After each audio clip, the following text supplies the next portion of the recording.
Assalamualaikum warahmatullahi wabarakatuh. Alhamdulillah, innal hamdalillah nahmaduhu wa nasta'inuhu wa nastahdihi wa nastaghfiruh wa na'udzu billahi min shururi anfusina wa sayyiati a'malina. Man yahdihillahu fala mudilla lahu wa man yudlil fala hadiya lahu. Asyhadu an la ilaha illallah wahdahu la syarika lahu wa asyhadu anna Muhammadan 'abduhu wa rasuluh. Ya ayyuhalladzina amanu taqullaha haqqa tuqatih wa la tamutunna illa wa antum muslimun.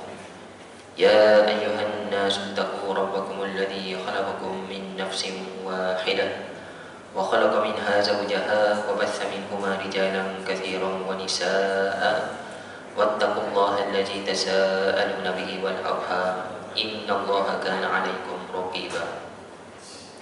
Ya ayyuhalladzina amanu taqullaha wa qulu qawlan sadida yuslih lakum a'malakum wa yaghfir lakum dhunubakum wa man yuti'illaha wa rasulahu faqad faza fawzan 'azima. Allahumma shalli wa sallim ala sayyidina Muhammad wa ala ali sayyidina Muhammad. Alhamdulillah,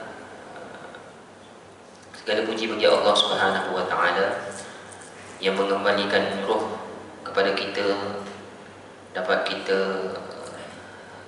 bangun pada pagi ini dalam keadaan sihat walafiat. Kemudian kita gunakan nikmat masa lapang dapat datang solat subuh berjemaah, duduk dalam majlis ilmu.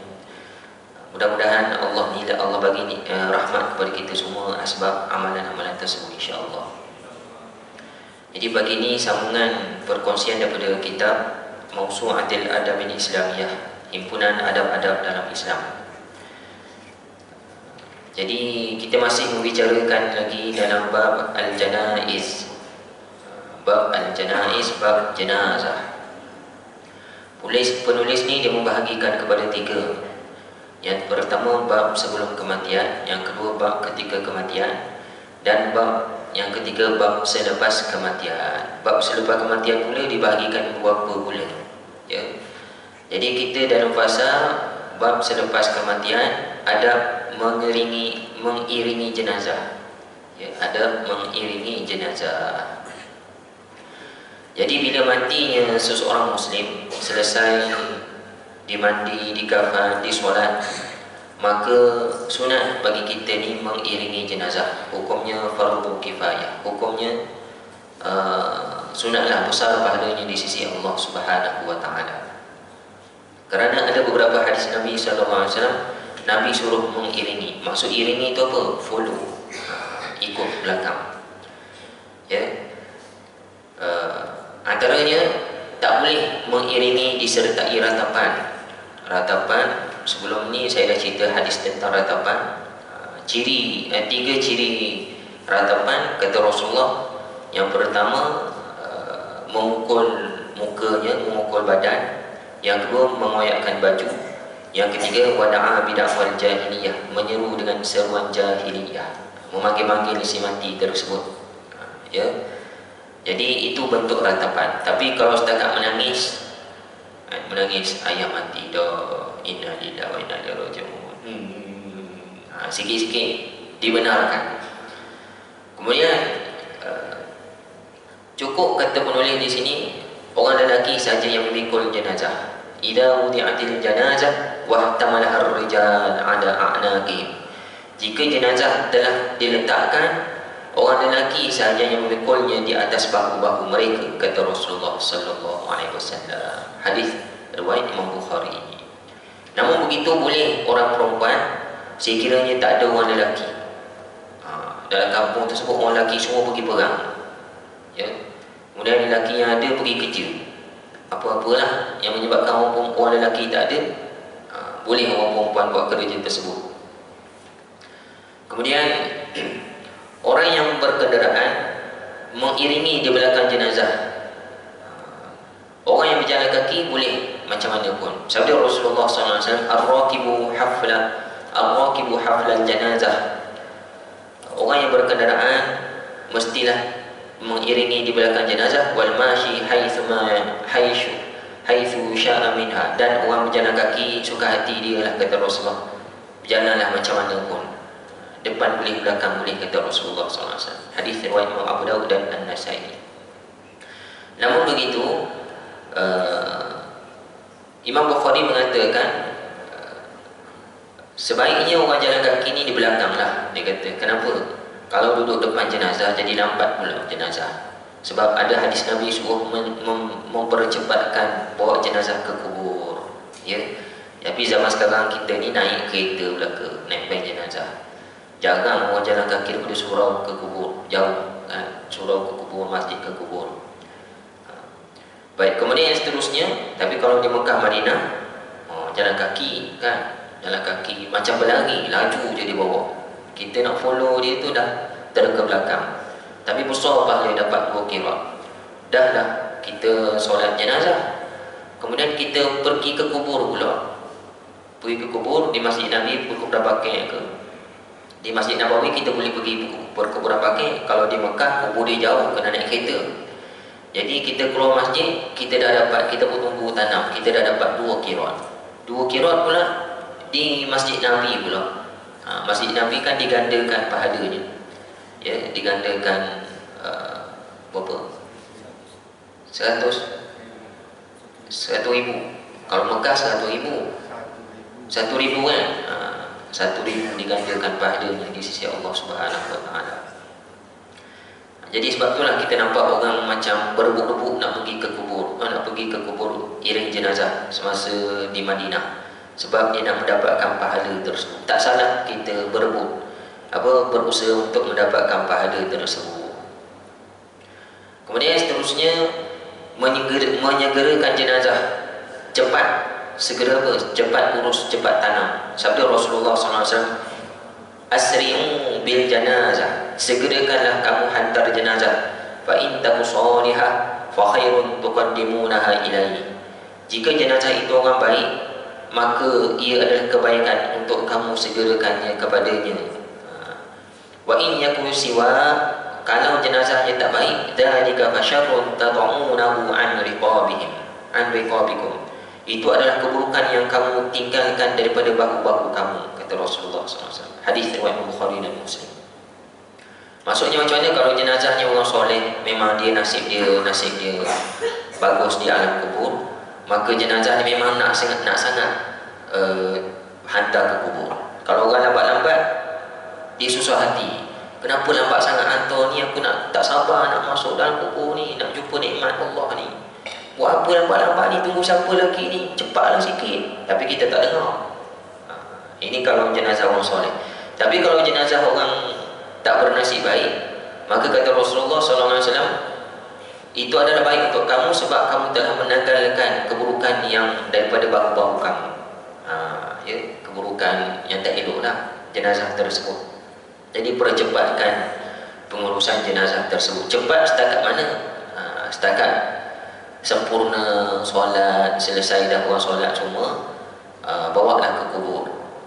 Jangan tinggal sampai sehari, 2 hari, 3 hari nak tunggu nak tunggu keluarga yang jauh-jauh datang.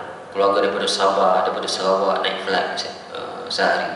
Contohlah kena tunggu 24 jam, lebih 24 jam. Itu dah dikira lama. Tak perlu tunggu sampai lebih 24 jam. Tapi nanti dia bersedih pula tak dapat tengok wajah ayah dia. Ya. Bukan wajah ayah yang perlu kita kejarkan, tetapi amal soleh anak selepas ayah mati. Yang itu ayah anak. Ayah kalau dia tahu pun tak tengok pun tak apa wajah aku. Yang penting bila aku mati nanti, aku nak engkau ni amal soleh dan berdoa untuk aku.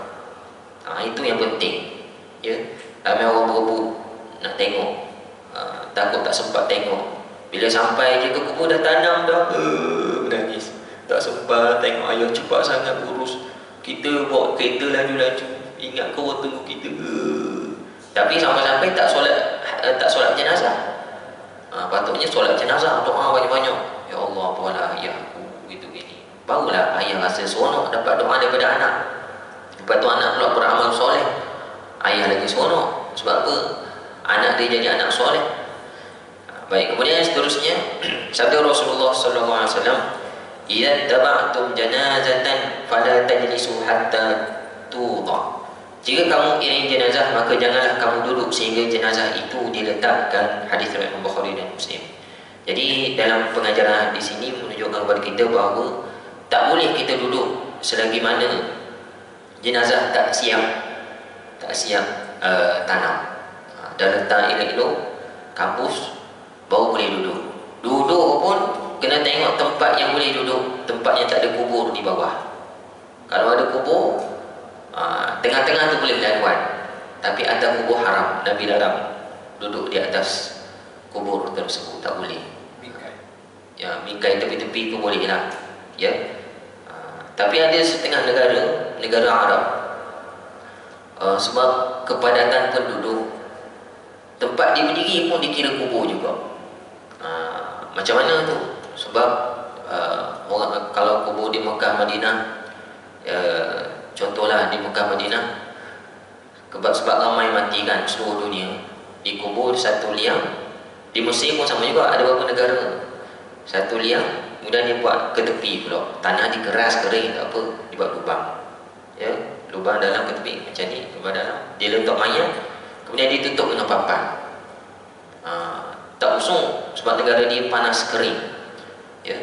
Kemudian 2-3 bulan nak tanam jenazah, liang yang sama, liang tersebut dibiarkan terbuka, kan? Liang yang sama dimasuk, ditengok dulu juru penggali kubur, tengok jenazah tadi dah repuk belum, dah repuk, ditolak aja ke tepi, tampal tanah sikit ke, lepas tu letak jenazah kedua. Kalau kering ditolak, sapu-sapu tulang, diletak jenazah ketiga. Jadi satu liang tu kadang-kadang berpuluh jenazah. Tiba-tiba ada jenazah yang tak repuk, Allah pelihara jenazah dia, boleh jadi hafal Quran ke, orang soleh ke, maka ditolak jenazah tersebut, ditampal tanah, diletak jenazah lain pula. Jadi macam memanjang masuk ke dalam. Jadi laluan orang lalu tu boleh jadi kubur juga, sebab dia kona ke dalam. Sebab tu orang tanya, kubur dia bakit ni macam tu je tapi berjuta mati, takkan tak penuh-penuh?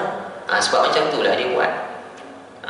Masuk tolak, tulang tolak ke dalam, tulang tolak ke dalam. Masya Allah. Jadi Nabi melarang kita duduk sebelum selesai tanam tersebut. Kecuali lah kalau orang tua tak boleh tahan lama, tak boleh duduk, tu tak apalah, kita bagi kerusi kat dia. Kalau orang muda-muda berdiri lah. Kemudian yang seterusnya, sunat mengucapkan lafaz takziah kepada keluarga bila keluarga si mati tersebut meninggal. Ya, macam mana lafaz takziah? Satu hari Rasulullah SAW, ketika anak baginda Nabi menghadapi sakaratul maut, maka tak lama lepas tu meninggal. Ya, Nabi pun mengucapkan lafaz takziah, innallaha ma akhaza wa lahu ma a'ta. Sesungguhnya milik Allah lah segala yang dia ambil.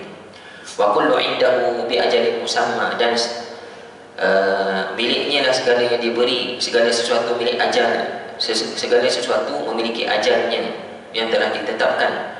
Fal tasbir wal yahtasib, dan hendaklah dengan itu bersabarlah dan mengharapkanlah pahala daripadanya, kata Rasulullah SAW. Hadis riwayat Bukhari dan Muslim.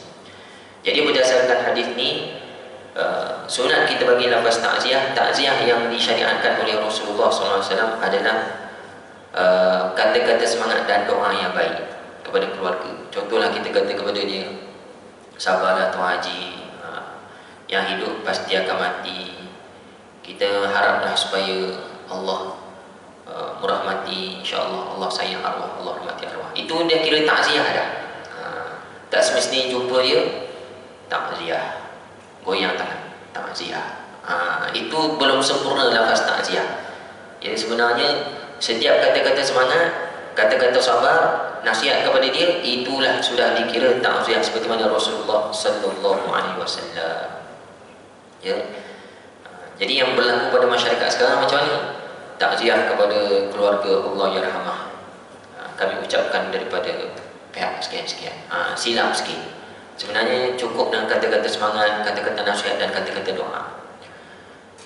Kemudian yang seterusnya, Nabi melarang, sabda Rasulullah SAW, la tadfinu mautakum bil-lail illa an tattawur. Janganlah kamu kuburkan jenazah pada malam hari kecuali jika terpaksa. Hadis riwayat Imam Ibnu Majah. Ya. Dalam hadis ini Nabi melarang kuburkan jenazah pada waktu malam. Kenapa Nabi larang pada waktu malam? Sebab pada zaman Rasulullah SAW malam digelap. Malam digelap. Kemudian susah sikit kerjanya. Tapi larangan ini bukan larangan haram, larangan makruh sahaja. Tapi zaman sekarang alhamdulillah kita dah ada teknologi, ada lampu. Kalau lambat-lambat jadi kita terpakai, kita terguna larangan Rasulullah pula. Sebab Nabi kata jangan melambatkan jenazah. Berbeza pada zaman dahulu, ya, kecuali lah pukul 12 ke atas. Pukul 12 ke atas biasanya tukang kubur nak tidur dah kan. Orang meninggal waktu maghrib, dia pun telefon juru kubur, tolonglah gali, kami nak cepatkan jenazah arwah ni. Nak gali pukul apa? Malam ni juga.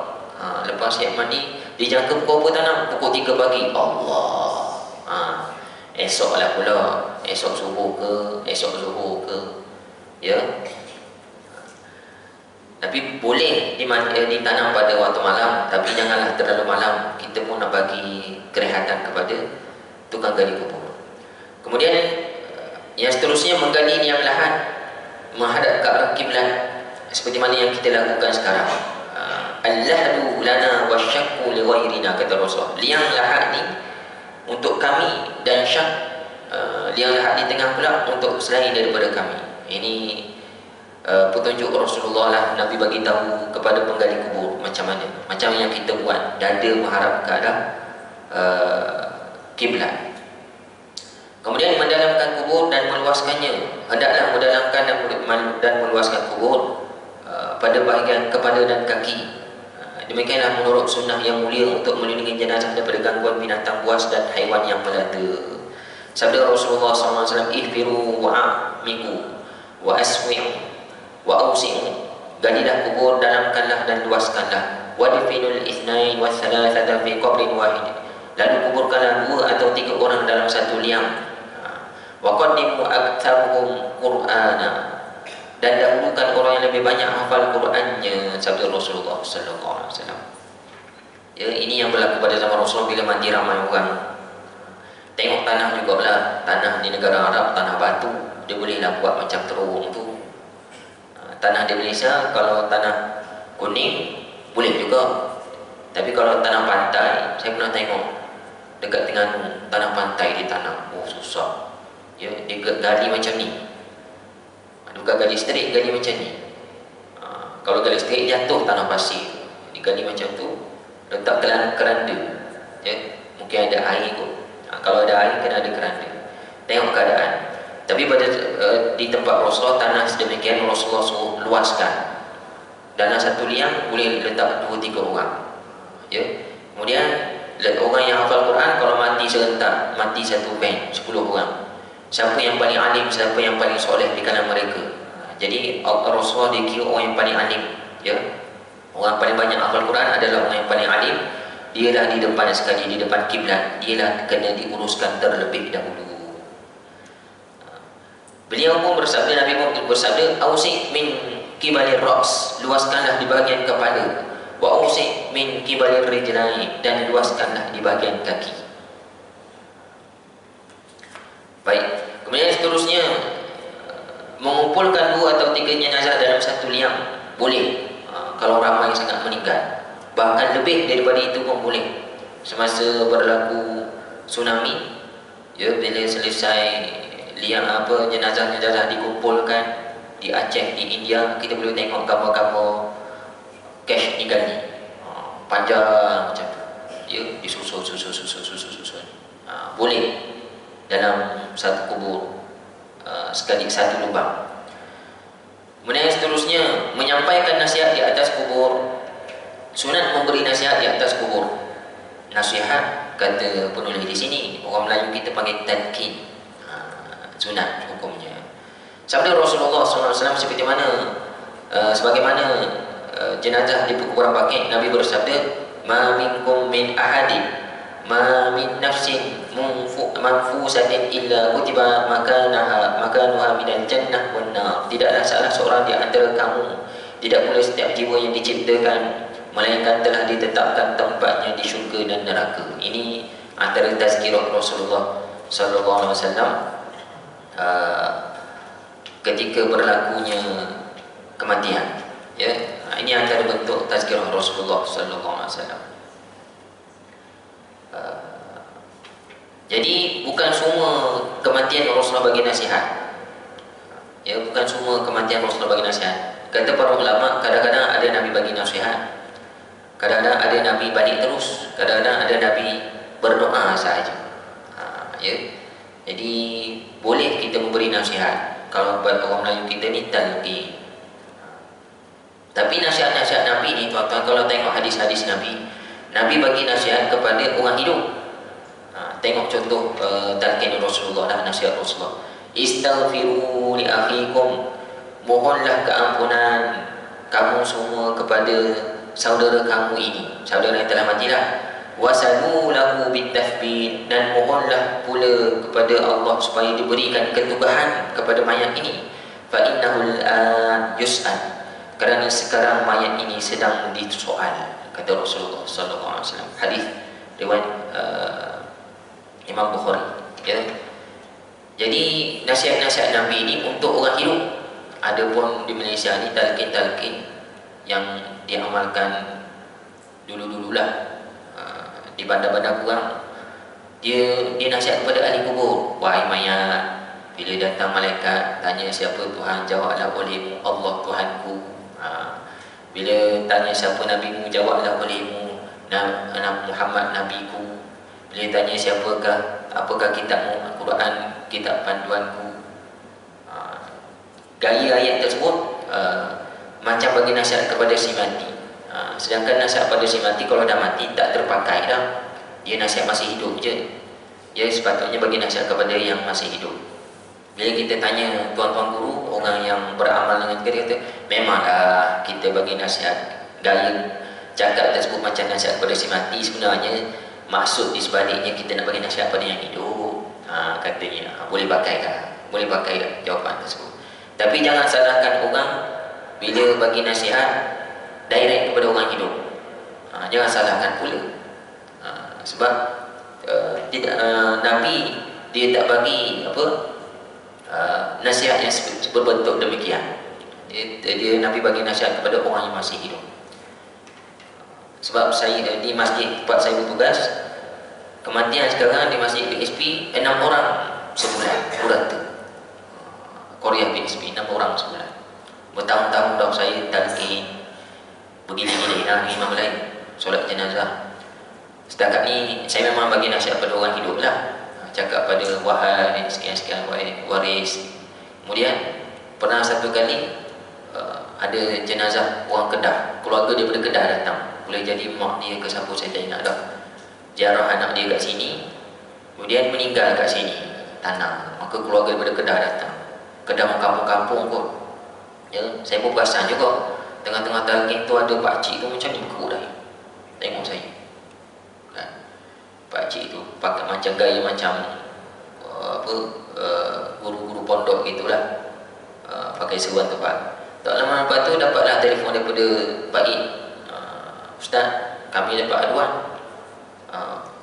Aduan, kenapa? Kami nak siasatlah imam-imam ni. Aduan apa? Dia kata, Ustaz bagi talqin tak ikut mazhab Syafi'i. Katanya, bagi talqin mazhab Syafi'i. Macam mana Ustaz?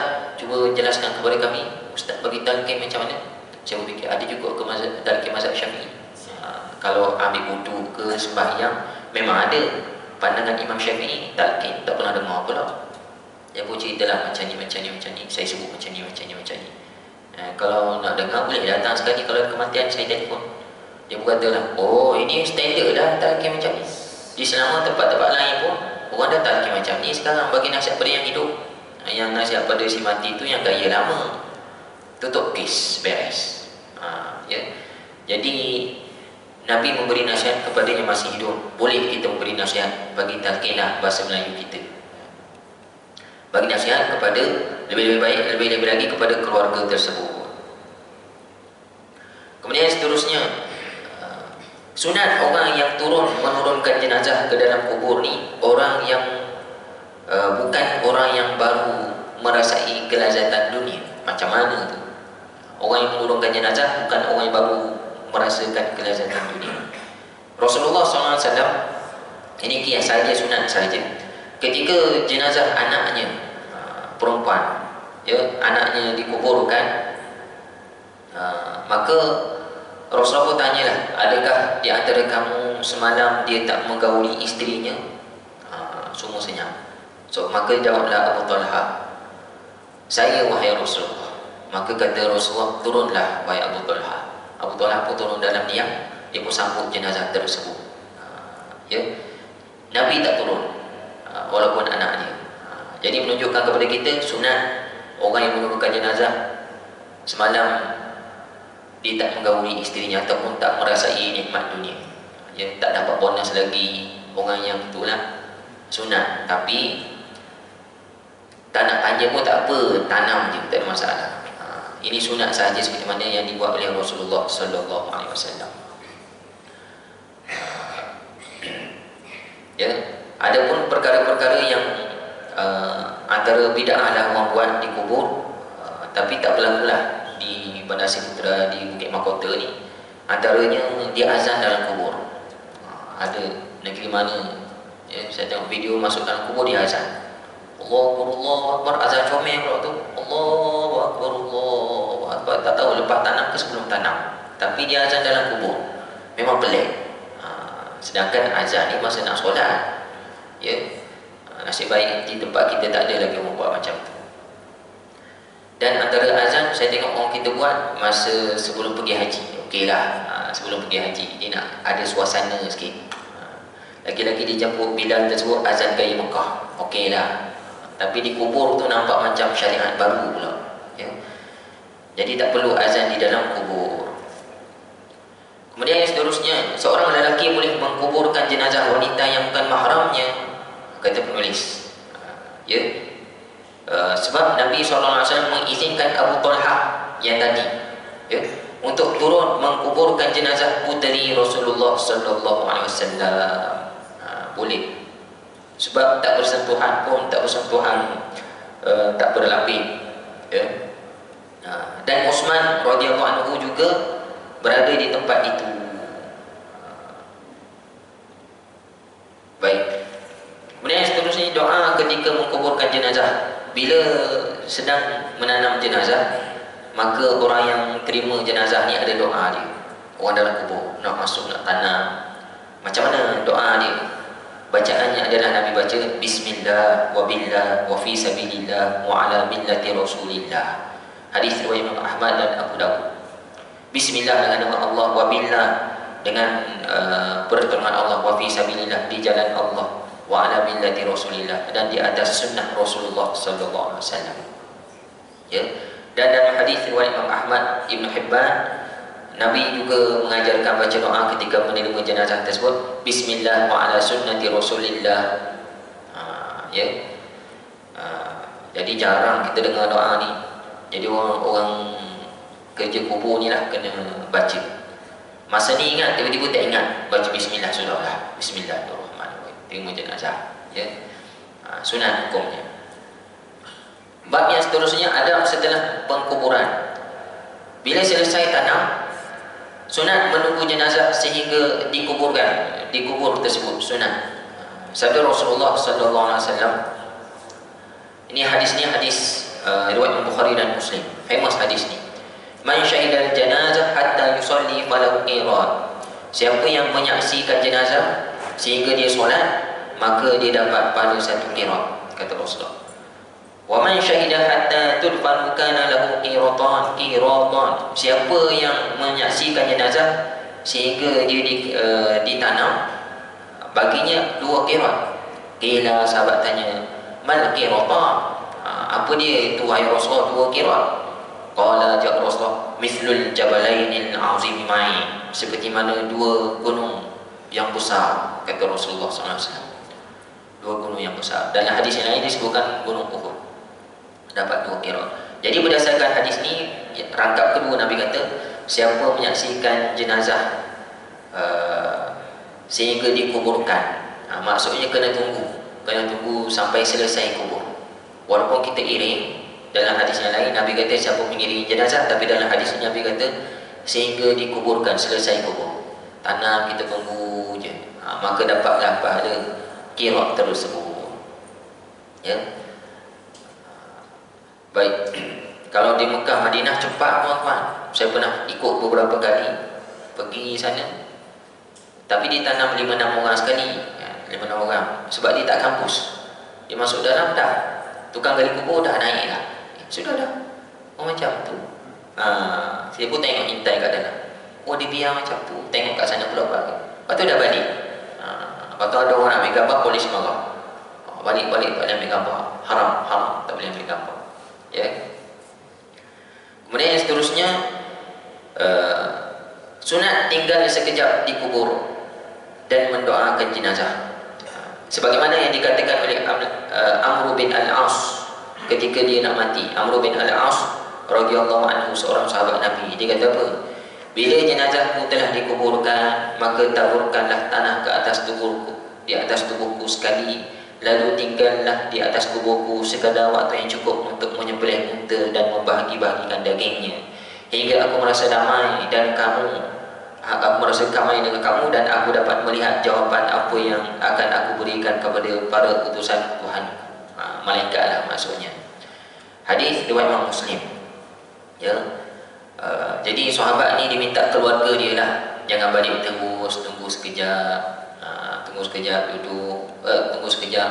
Bila selesai tanam, sekadar mana? Sekadar sembelih unta dan membahagi-bahagikan. Ya, standard orang Arab sembelih unta lah. Orang Arab buat laju. Kalau Melayu tak ada pengalaman, lambat juga. Nak tunggu bagi-bagi tu daripada pagi sampai tengah hari. Ya. Sejam 2 jam lama juga. Jadi maksudnya tunggu sekejap, keluarga dia lah, tunggu sekejap. Tunggu jangan buat saja, berdoa lah. Berdoa, nak baca Quran sikit boleh, keluarga dia dikira amal soleh. Bacalah, nak baca Quran keluarga dia. Baca Quran, berdoa sikit, barulah pergi. Ya. Kemudian yang seterusnya, sabda Rasulullah, istaghfiru li akhikum wasalu lahu bitathbit. Mohonlah keampunan kepada saudara kamu, kerana sekarang dia ni wasalu lahu bitathbit. Mohonlah kepada Allah supaya diberikan tathbit, keteguhan hati. Fa innahu yus'al, kerana sekarang dia sedang disoal, kata Rasulullah sallallahu alaihi wasallam. Jadi keluarga yang di atas kenalah berdoa, ya Allah, bukalah dosa ayahku, ya Allah, luaskanlah kuburnya, ya Allah, mudahkanlah dia menjawab soalan tersebut, ya Allah. Boleh doa dalam bahasa Melayu. Ya. Ada orang antaranya keluarga ni cepat sangat nak tabur bunga. Dah selesai orang balik, ditabur bunga pula tu seorang-seorang kena tabur. Ini antara perkara yang itulah. Bunga satu plastik, mula anak sulung tabur. Lepas tu siram pula. Adik mari sini, adik pula kena buat. Angalah mari sini, seorang-seorang dipanggil kena buat. Macam wajib kita pula. Sekali ada seorang anak dia tak nak buat, dah buat tu tak apalah, mari sini, inilah yang terakhir, tolonglah. Macam satu kewajipan lah pula. Sebenarnya tak wajib pun letak bunga, tak sunat, bahkan tidak sunat. Boleh tabur air, siram air untuk memadatkan tanah kalau kering sangat. Ya. Tapi jangan anggap benda tu sunat. Kadang-kadang yang baru sampai tu datang nak solat atas kubur sebab dia lambat, tapi ada orang duk menangis, ada orang duk tabur, jadi lambat pula, segan pula nak suruh ke tepi nak solat. Ya. Jadi saya kadang-kadang bila saya nampak orang baru sampai, saya tanya, sebelum saya pergi, ada ke keluarga dia yang baru sampai yang tak solat jenazah lagi?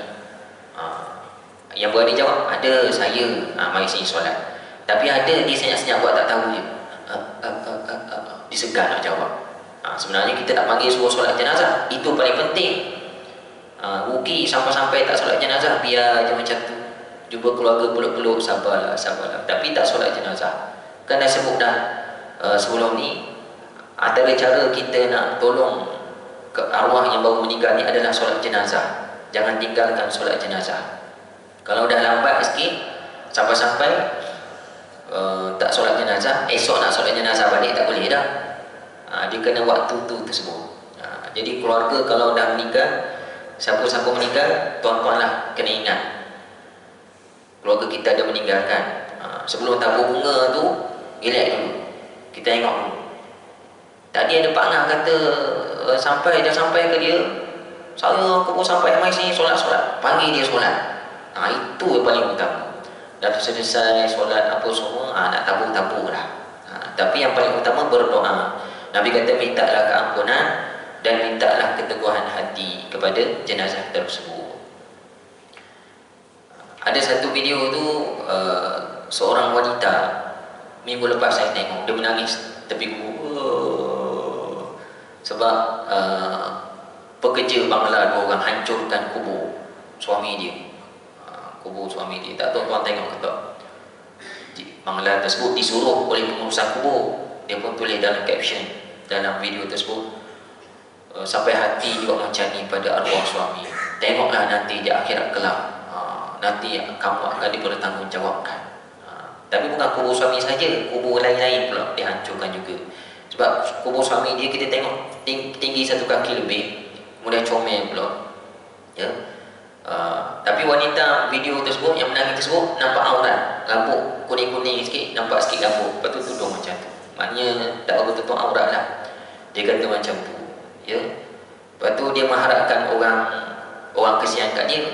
Sebenarnya itu saya tak tahu kubur mana. Sebenarnya itu kubur wakaf. Kubur wakaf kita tak boleh bina sesuka hati. Dia bina binaan sesuka hati tinggi sangat, ya, lawa sangat. Pengurusan kubur kata macam ni, tinggi cukup macam ni saja, sekian, tak boleh comel sangat. Jadi sebab tanah wakaf bukan tanah persendirian. Tanah wakaf bukan tanah persendirian. Jadi pengurusan kubur kata kena bersih semua, buat cantik, kena hancur-hancur lah. Lepas tu yang paling patut sekali wanita tersebut, dia kena betulkan diri, pakai tudung elok-elok, doa untuk suami. Kubur cantik macam mana pun tak menjamin keselamatan suaminya di dalam kubur. Yang menyeronokkan suami kalau sampai doa, sampai amal pahala anak isteri dia, itu yang paling utama.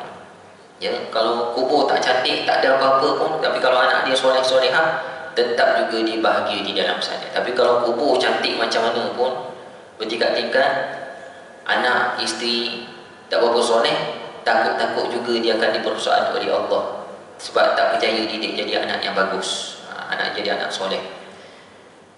Kemudian sunat kita sebut yang baik-baik kepada jenazah. Pernah satu hari berlaku kematian, maka sahabat pun pujilah seorang jenazah yang baru meninggal. Sahabat juga lah meninggal, dia pujilah, baik sungguh jenazah ni masih hidup, dia ni sedekah. Seorang pula kata dia ni solat malam, dia ni macam ni, puji kan. Nabi pun dengar, Nabi pun sebutlah wajib. 3 kali Nabi sebut wajib. Kenapa wahai Rasulullah? Bila orang menyebutkan dia kebaikan-kebaikan, ramai sebut kebaikan-kebaikan, wajiblah baginya syurga, kata Rasulullah sallallahu alaihi wasallam. Jadi dalam hadis ni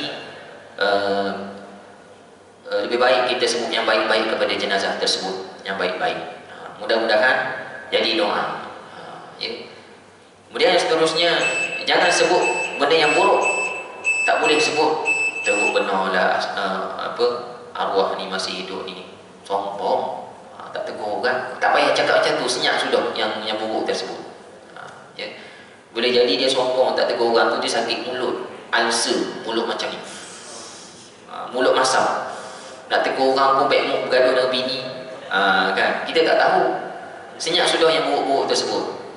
Sabda Rasulullah, "Idza mata sahibukum fad'uhu." Apabila salah seorang di antara kamu meninggal, doakanlah dia. Wala taqa'u fi, maka diamkanlah dia dan janganlah kamu berkata-kata buruk kepadanya, kata Rasulullah sallallahu alaihi wasallam. Dan Rasulullah juga bersabda, la tasubbul amwat, janganlah kamu mencela orang-orang yang telah mati, fa innahum qad afdau ila ma qaddam, kerana sesungguhnya mereka telah menjumpai apa yang mereka lakukan. Tak payah dok kata-kata buruk, dia dah jumpa dah nasib dia sendiri. Cukuplah Allah yang membalas, kita jangan cakap apa. Ya. Di kubur PSP dulu ada satu kubur berair, sejekan air. Maklumlah baru lepas hujan 2 hari, 1 hari. Maka tengah tanam tu ada seorang kata, ya Allah, ada air apalah amalan dia ni. Itu cakap buruk tu tak boleh tu tuan-tuan, senyap sudah. Ya, memanglah standard ada air bila hujan semalam. Kalau tak hujan memanglah tak ada air. Kadang-kadang ada tanah yang ada air. Jadi ada pula kubur di tempat lain, kawan saya lah imam juga. Sebab pengurusan kubur di sana, kubur kena tanam sebelah, tak boleh langkau. Faham? Orang sebelah ni baru tanam, esok mati pula orang kedua. Pengurusan kubur kata kena tanam sebelah kubur, kita kena ikut plot lot dia. Tak boleh langkau-langkau. Orang gali kubur tak nak macam tu, sebab air yang baru meninggal tu ada lagi. Air dia yang seminggu ada, dia mengalir ke sebelah kubur. Jadi pengurusan kata macam tu, terpaksalah gali. Bila gali keluar air hitam bau busuk, sebab kubur sebelah baru mati seminggu dulu kan. Jadi terpaksa tahanlah itu. Jadi orang yang baru datang ni, kalau tak ada ilmu, dia cakap, ya Allah, busuknya kubur apa ni, apalah dosa dia. Padahal bukan dosa apa, air sebelah je jatuh. Kan. Jadi tak boleh kita cakap buruk-buruk walaupun kita nampak buruk. Sebenarnya boleh jadi memang faktor tanah ke, ada faktor-faktor tertentu. Sebab sahabat Nabi macam-macam jenis kematian. Ada mati mata terbeliak, mati syahid. Ada mati hidung rompong, mati syahid. Ada mati badan dia hilang separuh, kena makan binatang makan burung, ya, mati syahid. Buruk macam mana pun, hanya Allah yang menentukan nasib dia. Yang baru meninggal, Elmina yang jatuh kapal terbang kan, mati terbakar, mati hancur, teruk jenazah dia. Adakah dia mati tak baik? Mati syahid, syahid akhirat. Sebut Nabi SAW sebut antara ciri-ciri mati syahid akhirat ni, mati terbakar, mati ditimpa runtuhan gempa bumi ke, mati tenggelam lemas, mati melahirkan anak. Semua tu dapat pahala mati syahid. Nampak je rupa buruk, tapi sebenarnya di sisi Allah dapat pahala. Jadi Nabi larang kita kata benda-benda yang buruk. Kemudian tak boleh pula kita kata yang pasti. Yang pasti satu hari Ummul A'la Al-Ansariyah ketika kematian Uthman bin Maz'un, dia kata, rahmat Allah ke atasmu wahai Abu Sa'id, aku menyaksikan bahawa Allah memuliakan. Kata Ummul A'la Al-Ansariyah. Nabi pun kata, wa ma yudri ka anna Allah qad akramahu, daripada mana kamu tahu Allah memuliakan dia? Nabi kata. Ummul A'la kata, ayah dan ibuku menjadi tebusannya wahai Rasulullah, maka siapakah lagi orang yang dimuliakan Allah? Nabi pun jawab, amma huwa faqad ja'ahul yaqin, wallahi inni la arju lahul khair, wallahi ma adri wa ana Rasulullah ma yuf'alu bi. Adapun dia ni, dia telah datang kepada kematian al-yaqin. Demi Allah aku mengharapkan kebaikan untuknya. Demi Allah aku tidak tahu apa yang akan terjadi ke atas diriku, sedangkan aku juga adalah Rasulullah sallallahu alaihi wasallam. Kata Rasulullah, hadis riwayat Imam Bukhari. Tak boleh kita tetapkan nasib sesuatu jenazah tersebut. Kita boleh harap je. Kita kata mudah-mudahan arwah ni Allah tempatkan di dalam syurga orang soleh. Boleh. Tapi Nabi larang kita tetapkan confirm syurga. Tak boleh Nabi kata macam tu. Sebab Ummu A'la kata macam-macam tu lah, confirm syurga. Mana kamu tahu dia ni confirm syurga? Tak boleh ke? Maka kata Rasulullah, aku sendiri aku tak tahu nasib aku di alam kubur nanti, sedangkan aku pun Rasulullah. Macam tu lah, tak boleh kita confirm neraka tak boleh. Mudah-mudahan Allah ampun dosa dia, mudah-mudahan Allah sekian-sekian. Itu yang diajar oleh Rasulullah sallallahu alaihi wasallam. Yang terakhir pagi ini, buat makan. Nabi sallallahu alaihi wasallam ketika kematian Ja'far bin Abi Thalib radhiyallahu anhu, Nabi pun katalah kepada sahabat-sahabat yang lain, isna'u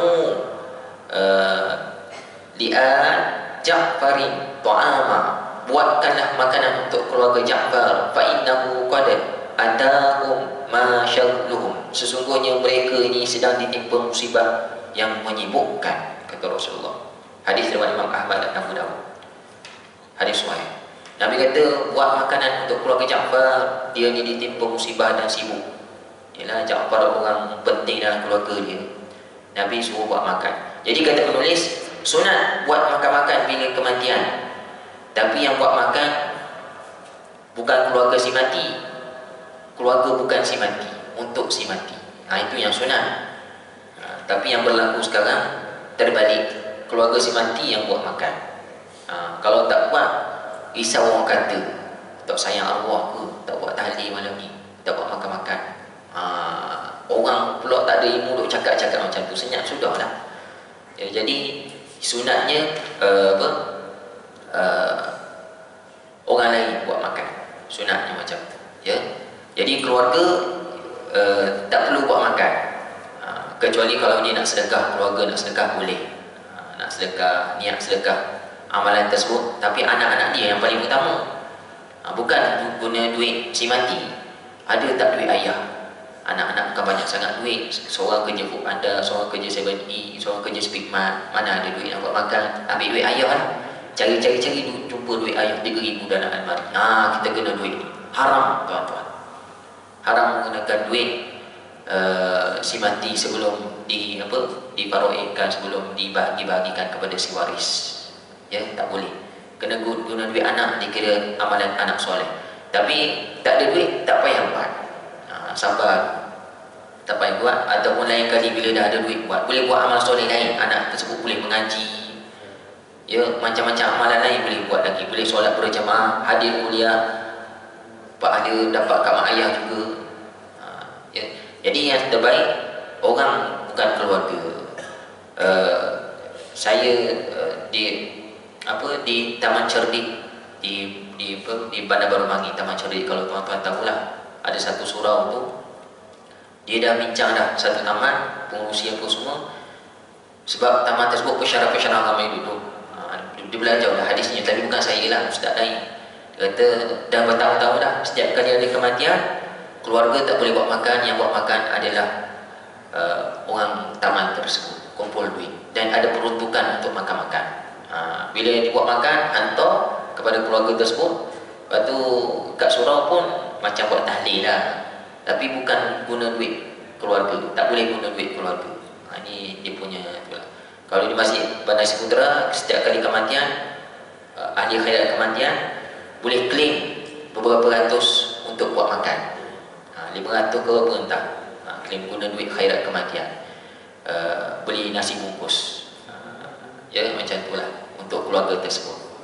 Tapi sikit je claim tersebut, tak ramai boleh makan. Jadi sunat orang lain buat makan seperti mana yang Rasulullah SAW suruh buat makan untuk keluarga Ja'far bin Abi Thalib.